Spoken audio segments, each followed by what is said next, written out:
मेरे चारों धाम कंप्लीट हो गए हैं। बद्रीनाथ में अभी मैं हूँ। हर जगह का एक एक वीडियो आपको मिल जाएगा चैनल पे, लेकिन मैंने सोचा कि क्यों ना एक वीडियो चारों का मिला करके बनाया जाए, जहाँ में आपको अगर चारों जगह जाना है तो सारा इन्फॉर्मेशन आपको एक ही वीडियो में मिल जाए। ठीक है, तो ये वीडियो आपको चारों धाम के बारे में होने वाला है। सब कुछ खाने पीने से लेकर के रहने का, खाने का, आने का, जाने का, जो भी है, जितना डिटेल्स है, दर्शन का, सब कुछ।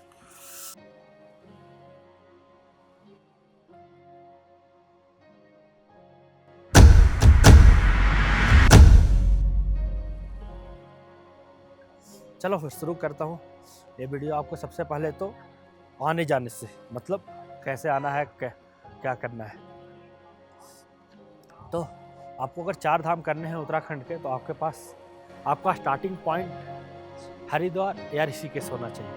आपको हरिद्वार या ऋषिकेश तो आना ही है। तीसरा एक और ऑप्शन है देहरादून, बट अगर आप कहीं और से आ रहे हो तो मैं सजेस्ट करूँगा कि ऋषिकेश को आप अपना स्टार्टिंग पॉइंट बनाओ, क्योंकि ऋषिकेश से थोड़ा सा इजी हो जाएगा। बताता हूँ कैसे। 4 धाम करने का 2 रास्ता है, एक तो बाई एयर, दूसरा बाई रोड। ठीक है, बाई रोड मैं आपको आगे बताता हूँ। बाई ट्रेन आपको ट्रेन हाईएस्ट आपका ऋषिकेश तक ही आएगा, हरिद्वार ऋषिकेश तक आप ट्रेन से आ सकते हो।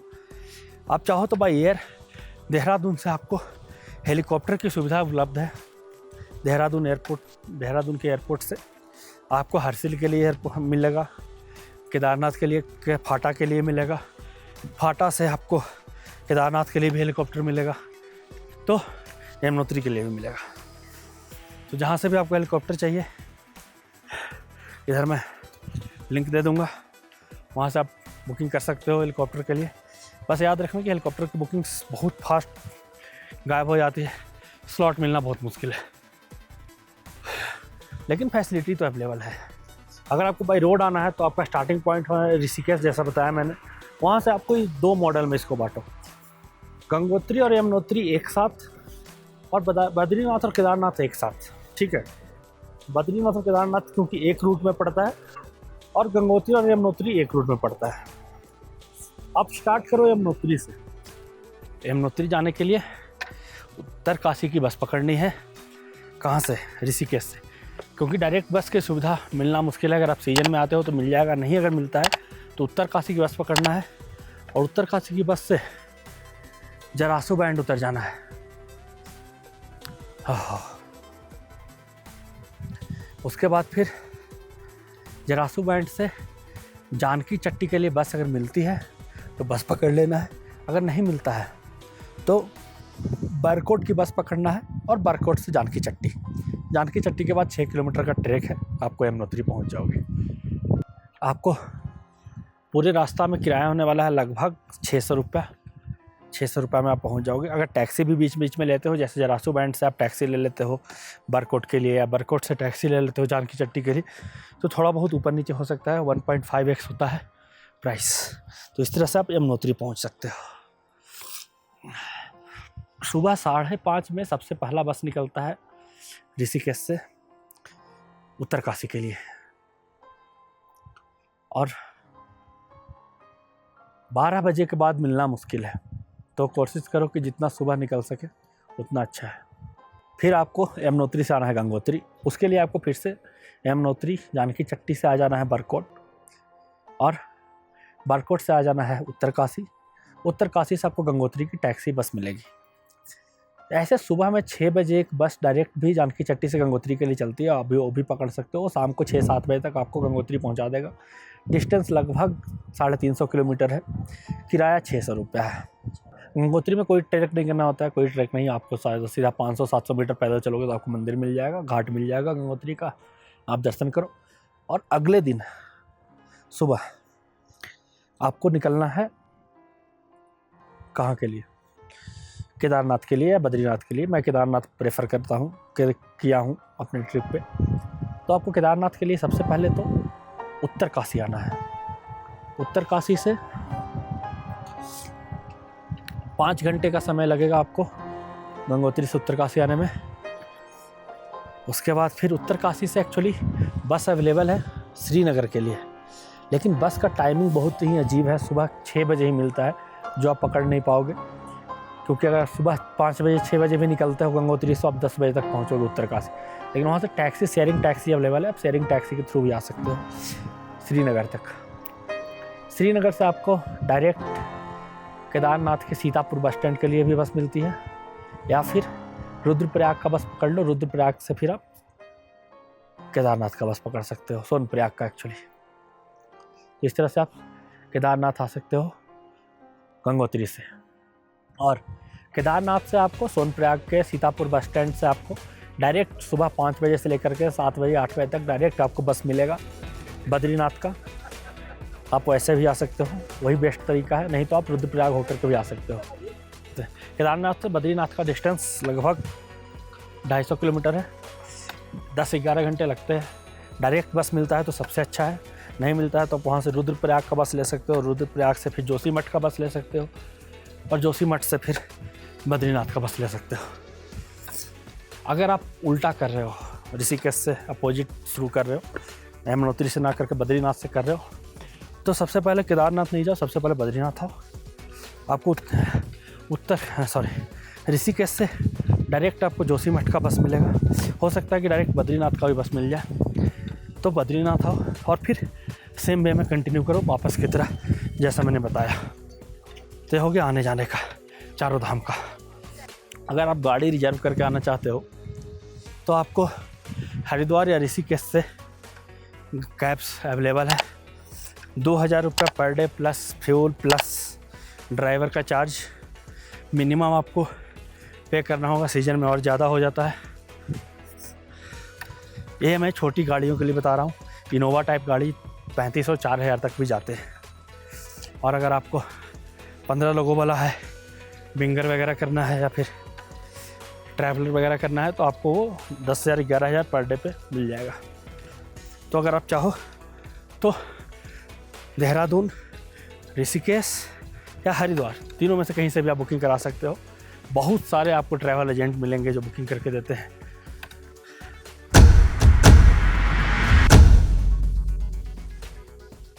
तो भाई बात करके आपको स्टे कहाँ कहाँ करना पड़ेगा, तो आपको पहले तो एक रात आपको जानकी चट्टी में स्टे करना होगा।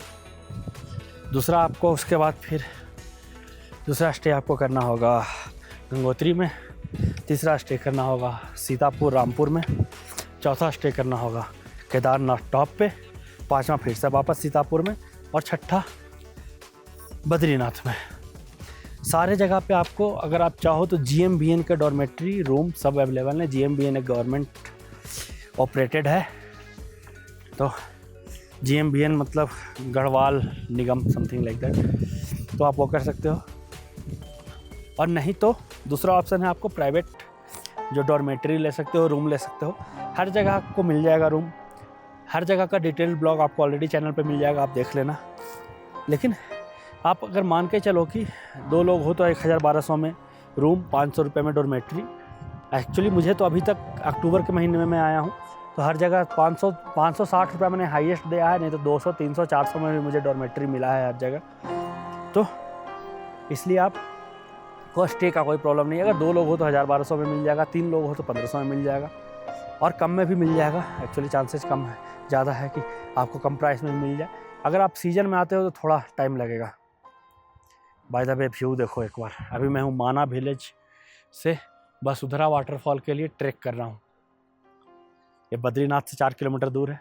अगर आपको मालूम नहीं तो आप माना का ब्लॉग देख लेना, ऑलरेडी चैनल पर रहेगा।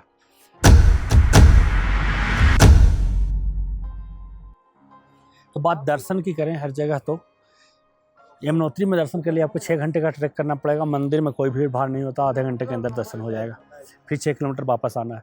गंगोत्री में तो आपको 15 मिनट 20 मिनट में दर्शन हो जाएगा। अगर आप शाम को 4-5 बजे पहुंच रहे हो तो आप आरती भी अटेंड करो, कोई दिक्कत नहीं है।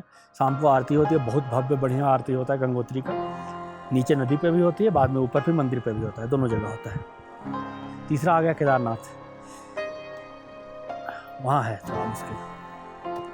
वहाँ मुश्किल इसलिए है कि एक तो आप 18 घंटे का ट्रैक करके जाते हो।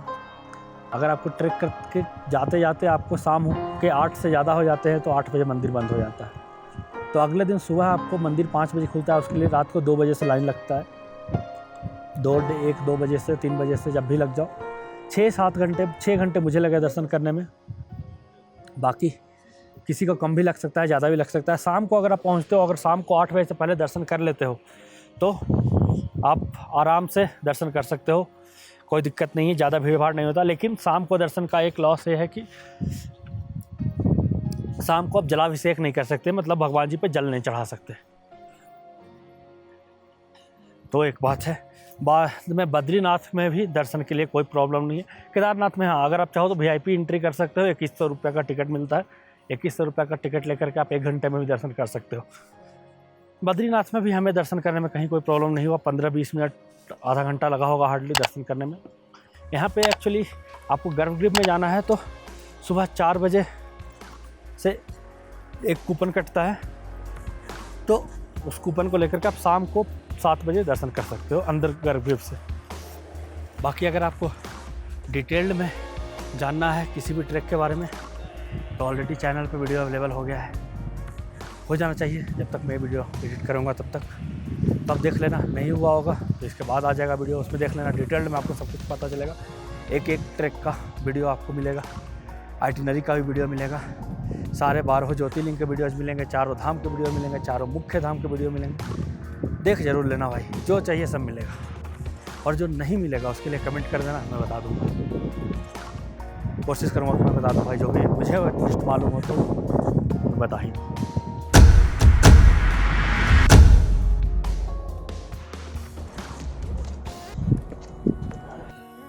अगर बात करें 4 धाम यात्रा में आपको खाने पीने की क्या व्यवस्था है, तो लगभग हर जगह आपको थाली मिलेगा 150 रुपये में, भरपेट खाना। बाकी थोड़ा बहुत स्नैक्स आइटम्स तो मिलता ही रहता है हर रास्ते में, कोई प्रॉब्लम नहीं है। मैगी आपको हर जगह पहाड़ों वाली 50-60 रुपये में मिल जाएगा। और बाकी जो आप चाइनीज़ वगैरह खाना चाहते हो तो उसके सोर्स लिमिटेड होते हैं, बट मिलता है। प्राइस ठीक ठाक, थोड़ा कॉस्टली, ज़्यादा नहीं।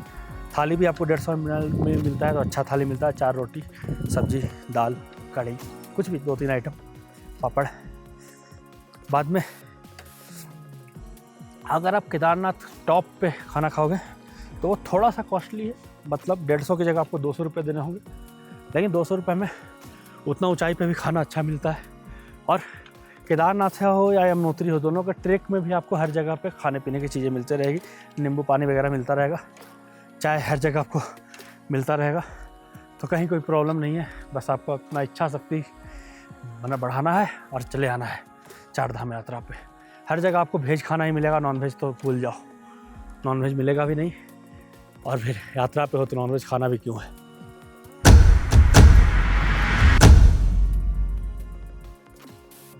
बात करें टोटल खर्चे की इस 4 धाम की यात्रा पे, तो सबसे पहला तो आपका ट्रांसपोर्टेशन का जो खर्चा है वो हर एक जगह से दूसरी जगह पे आप मान के चलो कि 4000 रुपये आपको खर्च होगा।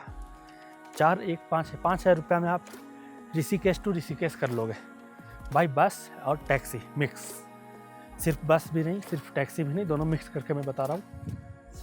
6 नाइट्स आपको स्टे करना है, तो 6 नाइट्स का 500 के हिसाब से पर पर्सन तो 3000 रुपये वो हो गया, तो 5-3 8,000 रुपये।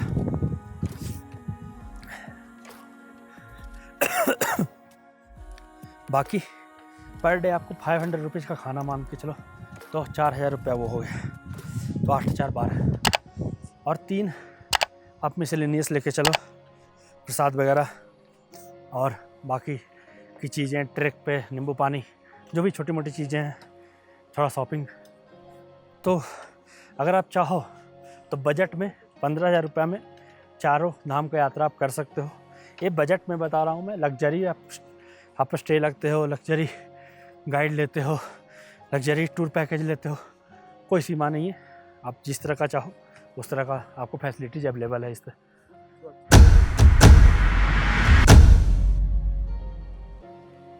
चार धाम यात्रा में अगर नेटवर्क की बात करें तो नेटवर्क आपको पहाड़ों में जब ऑन द वे रहोगे तो कम मिलेगा, कहीं आएगा कहीं जाएगा कहीं रहेगा। थोड़ी बाज़ार वाला एरिया आएगा तो मिलेगा, फिर ज़्यादा हिल्स एरिया आ जाएगा तो नहीं मिलेगा, थोड़ा घिरा ज़्यादा घना पहाड़ रहेगा तो नहीं मिलेगा। लेकिन आपके डेस्टिनेशन पे नेटवर्क मिलेगा, सारे डेस्टिनेशन पे, चाहे वो जानकी चट्टी हो यमुनोत्री में, चाहे गंगोत्री हो, चाहे यमुनोत्री का टॉप पीक पे हो, चाहे फिर केदारनाथ का पीक हो, या फिर बद्रीनाथ हो।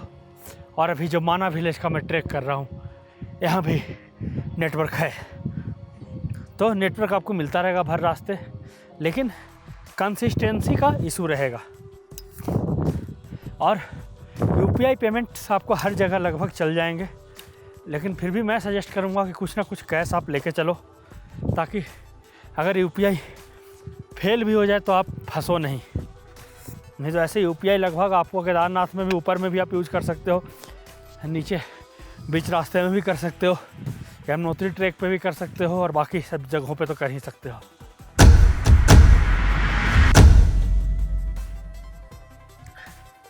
लास्ट में कुछ टिप्स एंड ट्रिक्स। टिप्स क्या है कि आपको अगर आप स्टे ढूंढ रहे हो सस्ते में तो नेगोशिएट करना मत बोलो, बहुत नेगोशिएशन होता है, हाफ तक नेगोशिएशन होता है। आपको हर जगह स्टे मिलेगा तो नेगोशिएट करके आप सस्ते में ले सकते हो। खाना पीना में नेगोशिएशन नहीं होता, वो आपका फिक्स प्राइस रहता है। दूसरा क्या है कि अगर आपको जो भी ट्रैक करना है, यमुनोत्री का हो या केदारनाथ का हो, आपको ट्रैक करने के लिए जूते अच्छे लेके आओ, ताकि आप ट्रैक कर सको अच्छे से।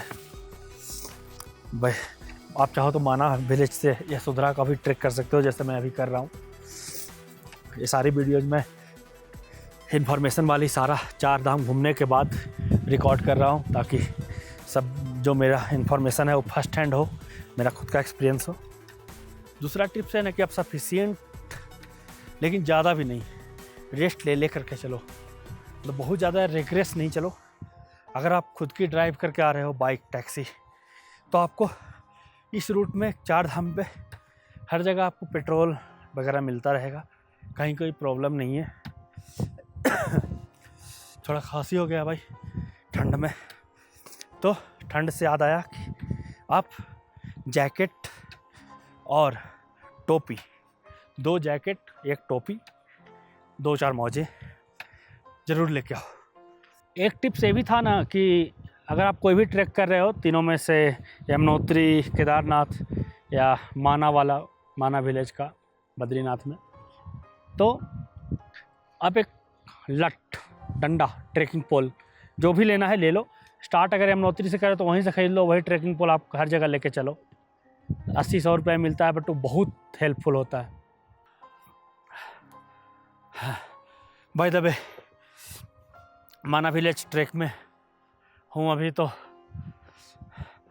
सामने वाटरफॉल दिख रहा है, वसुंधरा वाटरफॉल।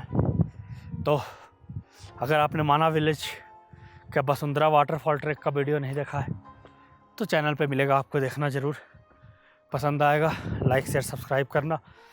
और ये जो वीडियो आप देख रहे हो 4 धाम यात्रा का, सारा इन्फॉर्मेशन जो मुझे लगा कि मुझे शेयर करना चाहिए आपके साथ, सारा मैंने शेयर कर दिया है। तो कुछ बाकी रह गया हो तो कमेंट में पूछ लेना, मालूम रहेगा तो बता ही दूंगा।